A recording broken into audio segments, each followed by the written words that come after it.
오늘 하나님께서 우리에게 주시는 말씀은 구약성경 사무엘상 10장 구약 421쪽입니다. 먼저 드라마 바이블로 하나님의 말씀을 함께 읽겠습니다. 제10장.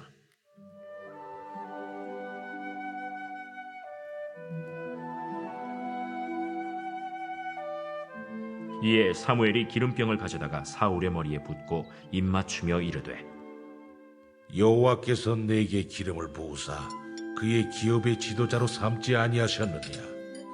내가 오늘 나를 떠나가다가 베냐민 경계 셀사에 있는 라헬의 묘실 곁에서 두 사람을 만나리니 그들이 내게 이르기를 내가 찾으러 갔던 암나기들을 찾은지라. 내 아버지가 암나기들의 염려는 놓았으나 너희로 말미암아 걱정하여 이르되 내 아들을 위하여 어찌하리요 하더라 할 것이요. 네가 거기서 더 나아가서 다볼 상수리 나무에 이르면 거기서 하나님을 배우려고 베델로 올라가는 세 사람을 만나리니 한 사람은 염소 새끼 셋을 이끌었고 한 사람은 떡 세 덩이를 가졌고 한 사람은 포도주 한 가죽 부대를 가진 자라. 그들이 내게 문안하고 떡 두 덩이를 주겠고 너는 그의 손에서 받으리라. 그 후에 내가 하나님의 산에 이르리니 그곳에는 블레셋 사람들의 영문이 있느니라. 내가 그리로 가서 그 성읍으로 들어갈 때에 선지자의 무리가 산당에서부터 비파와 소고와 저와 수금을 앞세우고 예언하며 내려오는 것을 만날 것이요. 내게는 여호와의 영이 크게 임하리니 너도 그들과 함께 예언을 하고 변하여 새 사람이 되리라. 이 징조가 내게 임하거든 너는 기회를 따라 행하라. 하나님이 너와 함께 하시느니라. 너는 나보다 앞서 길갈로 내려가라. 내가 네게로 내려가서 번제와 화목제를 드리리니 내가 네게 가서 내가 행할 것을 가르칠 때까지 7일 동안 기다리라. 그가 사무엘에게서 떠나려고 몸을 돌이킬 때 하나님이 새 마음을 주셨고 그날 그 징조도 다 응하니라. 그들이 산에 이를 때에 선지자의 무리가 그를 영접하고 하나님의 영이 사울에게 크게 임함으로 그가 그들 중에서 예언을 하니 전에 사울을 알던 모든 사람들이 사울이 선지자들과 함께 예언함을 보고 서로 이르되, 기스의 아들에게 무슨 일이 일어났느냐? 사울도 선지자들 중에 있느냐? 그곳에 어떤 사람은 말하여 이르되, 그들의 아버지가 누구냐? 한지라. 그러므로 속담이 되어 이르되, 사울도 선지자들 중에 있느냐 하더라. 사울이 예언하기를 마치고 산당으로 가니라. 사울의 숙부가 사울과 그의 사환에게 이르되, 너희가 어디로 갔더냐? 암나기를 찾다가 찾지 못하므로 사무엘에게 갔었나이다. 청하노니 사무엘이 너희에게 이른 말을 내게 말하라. 그가 암나기들을 찾았다고 우리에게 분명히 말하더이다. 하고 사무엘이 말하던 나라의 일은 말하지 아니하니라. 사무엘이 백성을 미스바로 불러 여호와 앞에 모으고 이스라엘 자손에게 이르되, 이스라엘 하나님 여호와께서 이같이 말씀하시기를 내가 이스라엘을 애굽에서 인도하여 내고 너희를 애굽인의 손과 너희를 압제하는 모든 나라의 손에서 건져내었느니라 하셨거늘 너희는 너희를 모든 재난과 고통 중에서 친히 구원하여 내신 너희의 하나님을 오늘 버리고 이르기를 우리 위에 왕을 세우라 하는도다. 그런즉 이제 너희의 지파대로 1000명씩 여호와 앞에 나오라. 사무엘이 이에 이스라엘 모든 지파를 가까이 오게 하였더니 베냐민 지파가 뽑혔고 베냐민 지파를 그들의 가족별로 가까이 오게 하였더니 마드리의 가족이 뽑혔고 그 중에서 기스의 아들 사울이 뽑혔으나 그를 찾아도 찾지 못한지라. 그러므로 그들이 또 여호와께 묻되, 그 사람이 여기 왔나이까? 그가 짐 보따리들 사이에 숨었느니라. 그들이 달려가서 거기서 그를 데려오매 그가 백성 중에 서니 다른 사람보다 어깨 위만큼 컸더라. 사무엘이 모든 백성에게 이르되, 너희는 여호와께서 택하신 자를 보느냐? 모든 백성 중에 짝할 리가 없느니라. 하니 모든 백성이 왕의 만세를 외쳐 부르니라. 사무엘이 나라의 제도를 백성에게 말하고 책에 기록하여 여호와 앞에 두고 모든 백성을 각기 집으로 보내매 사울도 기브아 자기 집으로 갈 때 마음이 하나님께 감동된 유력한 자들과 함께 갔느니라. 어떤 불량배는 이르되 이 사람이 어떻게 우리를 구원하겠느냐? 하고 멸시하며 예물을 바치지 아니하였으나 그는 잠잠하였더라. 아멘. 여러분의 기도로 우리 교역자들 회의 잘 하고 돌아왔습니다. 이 시간을 빌어서 다시 한번 감사드리고요. 또 우리 반재준 혜민 자매님께도 다시 한번 감사합니다. 확실히 컴퓨터로 들을 때와 직접 들을 때 다르시죠? 항상 너무 감사합니다. 제가 신앙인으로서 또 무엇보다 목회자로서 늘 갖고 있는 고민 중에 하나는 사람은 정말 변하는가라는 부분입니다. 물론 어떤 특정한 사건들로 인해서 잠깐 동안 심경의 변화가 일어나기도 하고 어떤 충격을 받아가면서 사람의 어떤 측면이 조금 더 두각을 드러내긴 하지만 근본적인 변화는 사실 쉽지 않습니다. 그렇다고 아예 사람이 변하지 않는 것은 아니죠. 하나님께서 하나님의 사람을 쓰시기 위해서는 일정 부분 그래서 그의 성품, 내면을 변화시키는데 그럴 때는 우리가 변화라는 것이 가능함을 보게 됩니다. 다른 말로 하면 우리가 내 성품을 어떻게 변화시켜야지 더 나은 성품 가져야지 노력한다고 고민한다고 그냥 단순히 성품이 좋아지는 것이 아니라 하나님 안에서 우리의 성품이 달라질 수 있다는 거죠. 그래서 실제로 성품 교육에서도 하나님의 은혜를 강조하는 이유가 바로 거기에 있습니다. 오늘 본문을 통해서 이와 같은 사실을 알 수 있는데요. 오늘 본문은 하나님께서 이스라엘 백성들 중에서 사울을 특별히 부르시고 그를 왕으로 공식적으로 임명하는 장면입니다. 그런데 오늘 본문을 보게 되면 그를 임명하게 되면서 먼저 그를 변화시키는 하나님의 일을 감당하기에 괜찮은 사람으로 바꾸시는 장면이 나와 있습니다. 오늘 본문은 어떻게 시작합니까? 내가 너를 불러서 이스라엘 이 지역 이에 지도자를 세웠다라고 말씀합니다. 그리고 나서 세 가지 징표를 먼저 이야기하죠. 그 세 가지 징표를 말하는 이유는 내가 너를 이 지파의 이스라엘 백성들의 지도자로 세웠다는 사실을 사울이 의심하지 않고 그대로 받아들일 수 있도록 일부러 사무엘을 통해서 하나님께서 말씀하시는 겁니다. 첫 번째 징표는 2절에 기록됐는데요. 라헬의 무덤가에 갈 때 두 사람을 만나게 될 것인데 그 두 사람이 암나기를 찾았다는 소식을 전해줄 것이다 라고 이야기합니다. 두 번째 징표는 3절에 있습니다. 다볼에 있는 상수리 나무에서 베델로 올라가는 세 사람을 만나게 될 것인데 그 세 사람이 사울에게 문안하고 그중에 떡 두 덩어리를 주게 될 것이다 라고 말합니다. 세 번째 징표는 5절에 있습니다. 선지자의 무리를 네가 만나게 될 것인데 그때 하나님의 영이 임하게 되고 너는 변하여 새 사람이 될 것이다 라고 이야기를 하고 있는 거죠. 이렇게 세 가지 징표를 먼저 사울에게 이야기해서 사울이 하나님께서 나를 부르셨구나, 사무엘이 나에게 말한 것이 거짓이 아니라 진실이구나 라는 것을 먼저 알도록 하는 거죠. 그런데 이 세 가지 징조를 약속받은 이후에 어떤 일이 있었습니까? 오늘 본문 9절과 10절인데요. 우리 한번 이 말씀 같이 읽겠습니다. 시작. 그가 사무엘에게서 떠나려고 몸을 돌이킬 때 하나님이 새 마음을 주셨고 그날 그 징조도 다 응하니라. 그들이 산에 이를 때 선지자의 무리가 그를 영접하고 하나님의 영이 사울에게 크게 임함으로 그가 그들 중에서 예언을 하니. 아멘. 여러분 이렇게 뭐라고 말합니까? 9절 보면 하나님께서 이 사울에게 새 마음을 주셨다라고 말합니다. 그리고 10절 보게 되면 하나님의 영이 사울에게 임하여 예언까지 하게 될 것이다, 된다라고 말합니다. 실제로 이와 같은 일이 일어났죠. 그랬더니 그 모습을 봤던 사람들이 얼마나 놀라웠는지 혁신적이었는지 주변 사람들이 놀람을 금치 못했고 그것이 오늘 본문 11절과 12절에 기록되어 있는 것이죠. 이를 통해 우리가 알 수 있는 사실이 무엇일까요? 하나님의 사람은 겉으로 드러나는 일만 잘해서 혹은 겉으로 주어진 조건만 좋아서는 안 된다는 것이죠.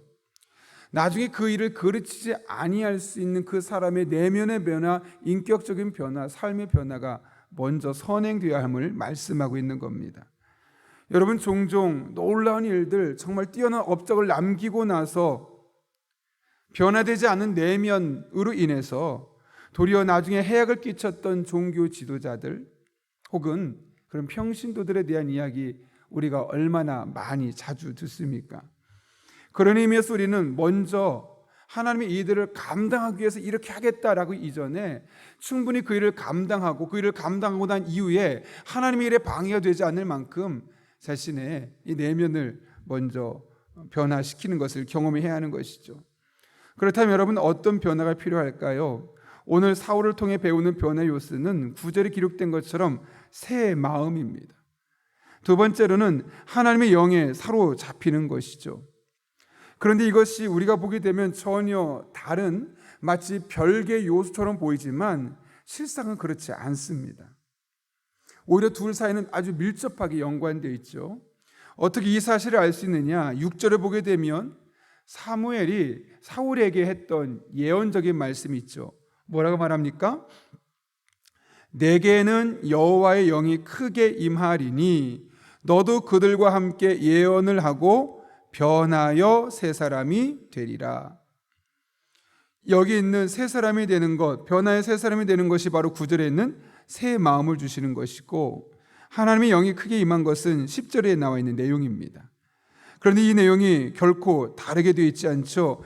하나님의 영이 크게 임하게 될 때 예언을 하게 될 것이고, 그 다음에 변화서 새 사람이 될 것이다 라고 이야기하고 있는 겁니다. 무슨 말이냐면 하나님의 영이 크게 임한다는 것은 오늘 신약적인 표현으로 말하면 성령으로 충만한 삶을 일컫는 것이죠. 그렇게 하게 될 때 우리가 예언을 한다, 이게 무슨 말일까? 하나님의 능력, 성령의 은혜 가운데 사로잡힌다는 것이죠. 뿐만 아니라 변하여 새 사람이 된다는 사실을 말씀하고 있는 겁니다. 그런 의미에서 9절과 10절의 말씀은 전혀 별개의 두 가지 요소를 말하는 것이 아니라 하나님의 영이 크게 임하게 될 것이고, 그 결과 그 사람이 변하여 새 사람의 새 마음을 갖게 되고 새 사람이 될 것임을 우리에게 말씀하고 있는 것이죠.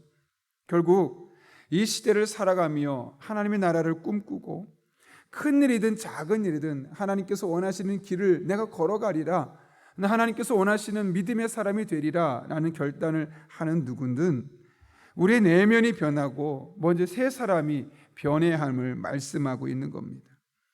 그래서 성경을 보게 되면 사울이 왕이 되자마자 어떤 큰 일을 했다, 멋진 일을 했다, 그 사건이 어디 나옵니까? 11장부터 나오죠. 그 사건을 이루기 전에 먼저 성령으로 충만했고 먼저 그가 변화의 새 사람이 되었다는 사실을 언급하고 있는 것이죠. 그러니까 여러분, 우리도 하나님의 일을 잘 감당하고 싶고 하나님이 나를 통해 일하기를 원하신다면, 내가 그런 축복의 통로로 쓰임받기를 원하신다면 하나님 능력 주세요, 지혜 주세요. 이전에 무엇이 필요하냐? 성령 충만해서 내 속사람이 변화가 되게 해주세요. 여러분이 아무리 하나님의 일을 많이 감당하고 겉으로 보기에 기도도 많이 하고 뛰어난 사람처럼 보여도 만약 속사람이 변화되지 않아서 가정에서 주변 사람들에게 옳지 못한 모습을 보인다면 그 하나님의 영광을 있는 그대로 드러내는 것이 아니라 오히려 마이너스, 하나님의 영광을 깎아 먹는 일들이 일어나는 것이죠. 제가 서두에도 이야기했지만 정말 한국 이 교회사에 많은 족적을 남긴 목사님들이 얼마나 많습니까? 그런데 족적을 남길 만한 일들을 많이 감당했던 목사님들도 결국 어떻게 일이 생기냐면 성령 충만해서 자신의 내면을 잘 다스리지 못하니까 그것 때문에 다양한 교회들이 문제가 생기게 되고, 결국에는 하나님의 영광을 드러내는 것이 아니라 일은 많이 했는데, 특별한 일을 했는데 그 개인의 능력만큼은 박수를 받을 만했는데 결국 교회 공동체를 무너뜨리고 하나님의 영광을 가린 일들이 일어나니 이것이 바로 여기서 볼 수 있는 것이죠. 그런 의미에서 우리 한 사람 한 사람, 우리의 속사람이 변하는, 새 마음을 품는 새 사람이 되는 일이 먼저 능력을 구하고 지혜를 구하기 이전에 우리에게 있어야 함을 알게 되는 겁니다. 그런데 그것은 좀 전에 말했지만 하나님의 영으로 충만할 때만 가능한 것이죠. 여러분, 사람이 변하든가요? 어떻습니까? 쉽게 변하지 않습니다. 어떤 때는 이런 말까지 나올 정도로 교회 다니는데 왜 저러냐라는 말이 나올 정도로 정말 쉽게 변하지 않습니다. 왜냐하면 내가 변해야지라고 해서 쉽게 변할 수 있는 것이 사람의 성품이 아니기 때문이죠. 작심삼일을 계속 반복할 수밖에 없는 것이 우리의 속사람을 바꿔가는 과정입니다. 그러나 성령이 임하게 되고 성령 충만하게 되고 성령의 열매로서 우리 안에 하나님의 역사심이 나타나게 되면 그렇게 바뀔 것 같지 않았던, 변할 것 같지 않았던 사람들이 조금씩 성령 충만의 정도에 따라서 달라져 가는 것이죠. 그래서 갈라디아서 5장 22절 말씀 잘 기억하지 않습니까?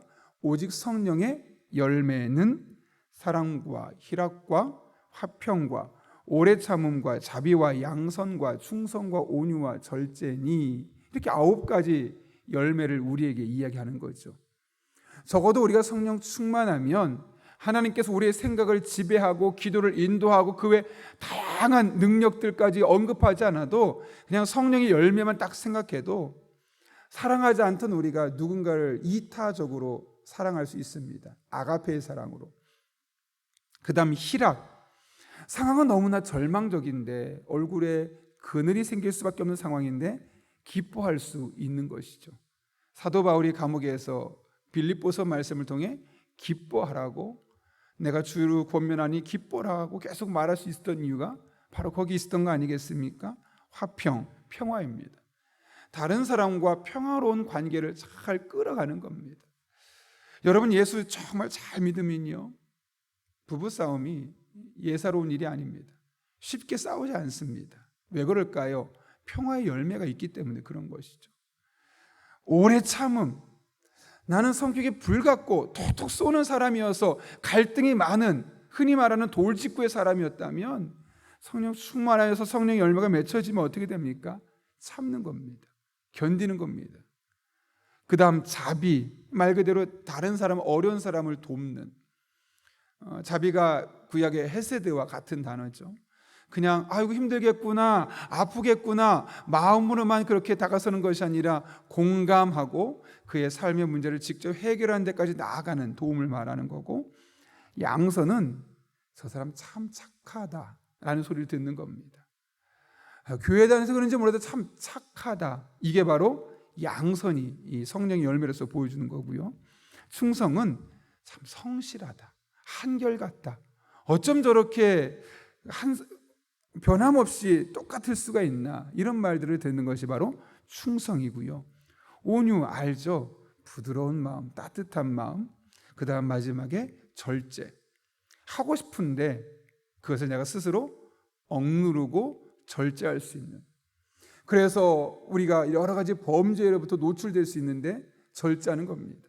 성욕을 절제하고, 술에 대한 욕구를 절제하고, 내 감정이 따라가는 감정선에 그 마음을 내어 맡겨서 일탈할 수 있는 것들을 절제하고, 이런 절제들이 그 사람 안에 나타날 수 있는 것이죠.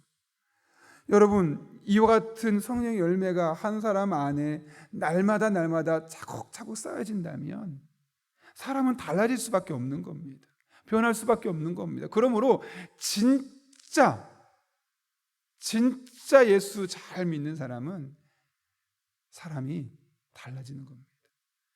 그러나 교회를 오래 다녀도 성령 충만하지 않고 성령과 상관없이 그냥 교회 왔다 갔다 하고 내가 필요한 것 하나님께 구하고 가는 그런 일상적인 삶만 반복되면, 구약적인 표현으로 성전 뜰만 밟고 오고 가는 삶이 되어지면, 아무리 교회를 다닌 빈도수가 많고 다닌 횟수가 길어도 성품이 변하지 않는 겁니다. 이런 말을 듣죠. 너 그렇게 교회 다니는데 왜 여전히 변화가 없니? 너 교회 다니는 사람 맞아? 이런 말들을 들을 수밖에 없는 것이죠. 그러나 여러분, 성령의 열매, 성령 충만해서 이 성령의 열매가 날마다 우리 안에 조금씩 키워져 가고 작았던 것이 커져 간다면 사람은 변하지 않을래야 변하지 않을 수 없습니다. 아니, 변할 수밖에 없습니다. 사람의 본성 자체가 달라지기 때문에 그렇죠. 그런데 잘 아시는 것처럼 성령 충만은 늘 꾸준히 지속되는 사건이 아니라 간헐적으로 우리가 충만을 위해 노력할 때만 충만하고 그렇지 않을 때는 성령 충만하지 않죠. 그러니까 이 성령의 열매들이 내가 늘 유지되는 게 아니라는 겁니다. 내가 늘 성령 충만한 가운데 있으면 이 9가지 열매들이 나를 지배하죠. 그런데 성령 충만하지 않으면 이 9가지 열매들이 나를 지배하지 못하니까 교회를 다녀도 성령 충만하지 않은 사람은 변하지 않은 사람처럼 살아갈 수밖에 없는 겁니다. 혹은 저 사람 예전엔 저랬는데 이번엔 왜 그럴까? 이런 말들을 들을 수밖에 없는 것이죠. 그러면 여러분, 우리가 변해야지, 달라져야지 그냥 말로 하거나 또 그런 변하려고만 노력하는 것이 아니라 내가 정말 근본적으로 내가 변하길 원한다면 하나님 앞에 성령으로 충만한 겁니다. 그러면 내가 나를 변화시키는 것이 아니라 성령 하나님께서 성령의 열매를 통해서 나를 바꾸어 가시는 것을 우리가 발견할 수밖에 없는 겁니다. 저도 여러분도 늘 변화 자체를 기대하는 것이 아니라 성령 충만함으로 새 마음, 변하여 새 사람이 되어서 그렇게 하나님께서 나를 변화시켜 주는 것을 우리의 삶을 통해 매 순간순간 경험할 수 있기를 예수님의 이름으로 축원합니다. 우리 함께 기도하겠습니다.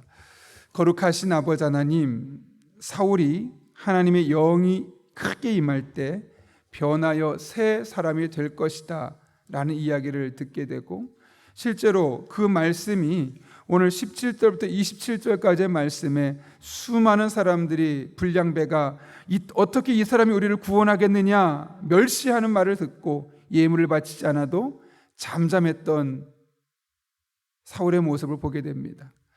이와 같은 사울의 모습처럼 우리 또한 늘 신약적인 시대를 살아가며 성령으로 충만하여 우리의 내면이 변하고 삶이 변화되어져서 누가 보아도 예수 잘 믿는 사람처럼 어쩜 저렇게 사람이 달라질 수 있을까라는 이야기를 들을 만큼 우리의 성품이 예수 그리스도 안에서 사랑이 가득하고 기쁨을 노래하고 평화의 사람이 되어지며 오래 참고 어려운 이들을 돕고 착하고 성실하고 온유하고 절제하여 이 시대 하나님의 영광을 드러내며 살아갈 수 있는 그런 목회자, 또 그런 평신도들 될 수 있도록 우리들을 붙들어 주시고 인도하여 주옵소서.